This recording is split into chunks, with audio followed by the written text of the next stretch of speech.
Pemirsa, Republik Islam Iran kembali meluncurkan rudal-rudalnya ke arah pangkalan militer Zionis dan Amerika Serikat. Pada gelombang terbaru, Iran menargetkan industri terkait infrastruktur nuklir Zionis. Garda Revolusi Islam menyatakan kelanjutan dari gelombang 82 operasi Janji Sejati 4 yang dimulai sejak Kamis subuh masih terus berlanjut. Sandi operasi Ya Ali bin Musa al-Reza menghantam pusat kendali militer Zionis dan industri terkait infrastruktur nuklir Zionis di selatan Laut Mati. Gelombang balasan ini dipersembahkan bagi syuhada Presiden Ibrahim Raisi dan Menteri Luar Negeri Hussein Amir Abdullahian serta para sahabat lainnya. IRGC menyatakan telah melaksanakan 230 operasi dalam 24 jam terakhir.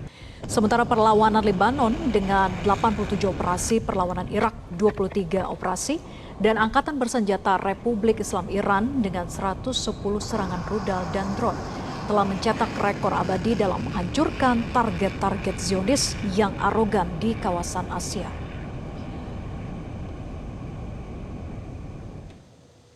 Sementara pada hari Kamis subuh, Iran meluncurkan drone-drone tempur pada gelombang balasan ke-82 dengan sandi Ya Ali Akbar Imam Hussein. Operasi ini dipersembahkan bagi rakyat yang terhormat dan heroik di wilayah utara Iran, termasuk Azerbaijan Timur, Ardabil, Gilan, Mazandaran, dan Golestan. Iran berhasil menargetkan militer Amerika Serikat di Arifjan, Al-Harj, dan situs logistik pertahanan Amerika Serikat. Serangan ini sebagai balasan atas serangan ke kota Horam Shahar yang ditembakkan dari pangkalan Amerika Serikat itu. Iran juga menghancurkan radar Patriot dan hanggar pesawat mata-mata P-8 di Sheikh Isa, serta menghancurkan tangki bahan bakar pendukung Amerika Serikat, hanggar MQ-9, dan antena komunikasi satelit drone Amerika Serikat di pangkalan Ali Al-Salem.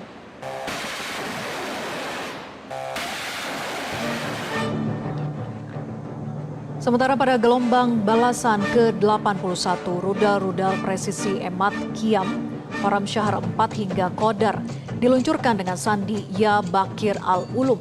Balasan ini dipersembahkan bagi para tentara syuhada termasuk Sayyid Jasad Izadi. Operasi kali ini berhasil menghantam lebih dari 70 titik di wilayah pendudukan Zionis secara intens, mulai dari Haifa, Dimona, Al-Hadriyah hingga Tel Aviv. Garda Revolusi Islam mengungkapkan laporan lapangan terkait kerugian yang dialami Zionis yang selama ini disensor ketat oleh rezim penjajah. Kehancuran juga dialami pangkalan-pangkalan militer Amerika Serikat di kawasan.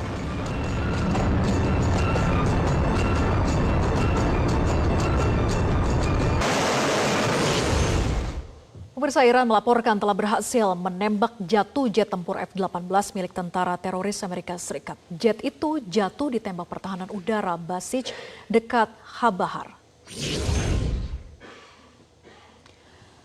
Iran menembak jatuh sebuah jet tempur F-18 di langit Chabahar, Iran pada 25 Maret 2026.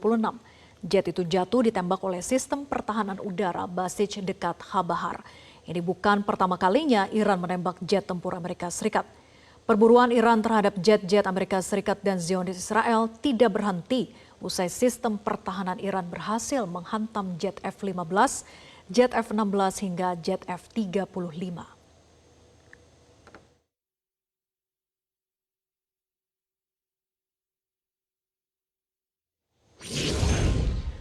Pemirsa, juru bicara Markas Pusat Hatam Al-Anbiya menyatakan bahwa Iran terus mencari komandan dan tentara Amerika Serikat yang buron di kawasan. Iran pun menyerukan rakyat di Teluk Arab untuk melaporkan keberadaan tentara Amerika Serikat dan mengusir mereka dari tanah Arab. Bismillahirrahmanirrahim. با توجه به اینکه همه پایگاه‌های آمریکا در منطقه از بین رفته است، فرماندهان و سربازان آمریکا فرار و در مخفیگاه‌های خارج از پایگاه‌ها پناه گرفتند و ما به دنبال آنها می‌گردیم. از مردم کشورهای منطقه می‌خواهیم محل اختفای آنها را گزارش کنند و همزمان برای امنیت خود اخراج آمریکایی‌ها را از منطقه خواستار شوند و من نصر الا من عند الله العزیز الحکیم. Pemirsa, Republik Islam Iran secara resmi menolak proposal gencatan senjata yang diajukan oleh Amerika Serikat. Iran menegaskan bahwa Iranlah yang akan menentukan akhir dari perang.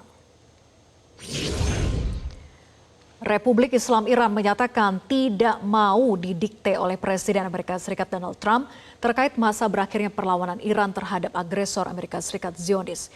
Iran akan terus menggencarkan perlawanan besar terhadap rezim Amerika Serikat dan Zionis yang telah membunuh lebih dari 1.000 rakyat Iran. Iran menegaskan sejumlah syarat jika Amerika Serikat Zionis ingin perang berakhir, di antaranya adalah diakhirinya agresi dan pembunuhan oleh Amerika Serikat Zionis secara total. Kemudian jaminan untuk mencegah agresi di masa mendatang, serta jaminan ganti rugi atas kerusakan akibat agresi militer Amerika Serikat Zionis. Selain itu, Iran juga menegaskan agar Zionis dan sekutunya juga menghentikan serangan ke seluruh front perlawanan seperti Lebanon dan Irak, serta pengakuan internasional atas kedaulatan Iran atas Selat Hormuz sebagai hak legal Iran. Pemerintah Iran juga menegaskan hingga kini tidak melakukan pembicaraan apapun dengan Amerika Serikat sejak pasukan Amerika Serikat melakukan agresi ke Iran 28 Februari lalu. Bismillahirrahmanirrahim. با توجه به اینکه همه پایگاه‌های آمریکا در منطقه از بین رفته است، فرماندهان و سربازان آمریکا فرار و در مخفیگاه‌های خارج از پایگاه‌ها پناه گرفتند و ما به دنبال آنها می‌گردیم.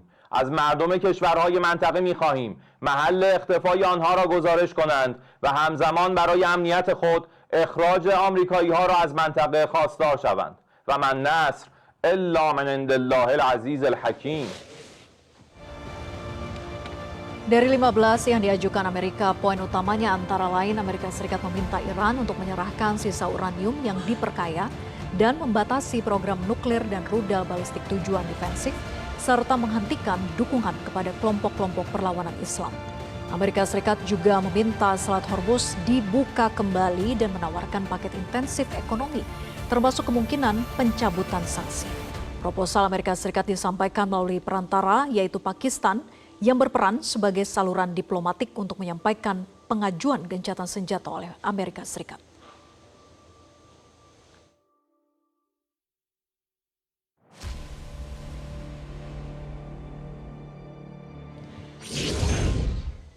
Di luar dugaan Amerika Serikat dan Zionis yang mengira dalam 48 jam bisa menggulingkan kepemimpinan Republik Islam Iran, hingga kini Iran masih mampu melawan bahkan semakin intensif untuk menyerang target-target strategi Zionis dan sekutunya itu. Iran menyatakan pembunuhan oleh Amerika Serikat Zionis terhadap pemimpin revolusi Islam Ayatollah Sayyid Ali Khamenei justru menambah keteguhan bangsa Iran. Kita akan membahasnya bersama dengan analis Timur Tengah Faisal Assegaf. Selamat malam Pak Faisal. Selamat malam Mbak Vera, apa kabar? Kabar baik. Pak Faisal, terima kasih sudah bergabung. Iran ini menolak tawaran gencatan senjata yang diajukan Amerika Serikat, bahkan menegaskan sejumlah syarat balasan jika Amerika itu ingin mengakhiri perang yang dipicunya. Nah, apa yang sebetulnya membuat Iran itu tegas untuk menolak didikte oleh Amerika Serikat dan lebih memilih untuk mengakhiri saja perang secara total ketimbang sekedar gencatan senjata? Yang pertama, Iran adalah negara bangsa dan sekaligus negara yang bermartabat. Mereka adalah sebuah bangsa yang peradaban lama, peradaban tinggi, yaitu sejak zaman Persia. Artinya bagi bangsa Iran, bagi rakyat Iran, bahwa Amerika yang baru dibentuk pada 1776, apalagi Israel yang baru dibentuk 1948 adalah negara kemarin sore. Itu yang pertama. Artinya bangsa dan rakyat dan kepemimpinan Iran adalah bangsa yang bermartabat. Jadi mereka membela martabat mereka sebagai sebuah bangsa dan negara. Yang kedua, mereka sedang berada di atas angin. Kenapa sedang berada di atas angin? Mereka sampai sekarang masih bisa memberikan serangan, melancarkan serangan baik peluru kendali balistik maupun pesawat nirawak kamikaze baik ke Israel termasuk ibu kota Tel Aviv, Haifa, bahkan hingga selatan Israel di Mona, Arad, sampai utara Israel yang berbatasan dengan Lebanon. Kalau selatan berbatasan dengan jalur Gaza, utara berbatasan dengan Lebanon termasuk kota Safat yang berbatasan dengan Lebanon di daerah sana. Terus kemudian yang ketiga adalah pamor Iran ini sedang naik, sedang positif. Kita tahu di Indonesia sendiri tidak ada lagi yang mempersoalkan Sunni Syiah, tapi mayoritas rakyat Indonesia mendukung apa yang dilakukan Iran. Dan saya kira umat Islam dunia juga, seluruh dunia juga mendukung apa yang dilakukan Iran, karena Iranlah sekarang satu-satunya negara yang berani memberikan sanksi militer terhadap Amerika Serikat maupun Israel sebagai dua negara yang sering melanggar hukum internasional. Bahkan Israel sebagai pelaku genosida. Yang kedua, Perdana Menteri Israel adalah adalah penjahat perang seperti yang dikeluarkan oleh surat perintah penangkapan yang dikeluarkan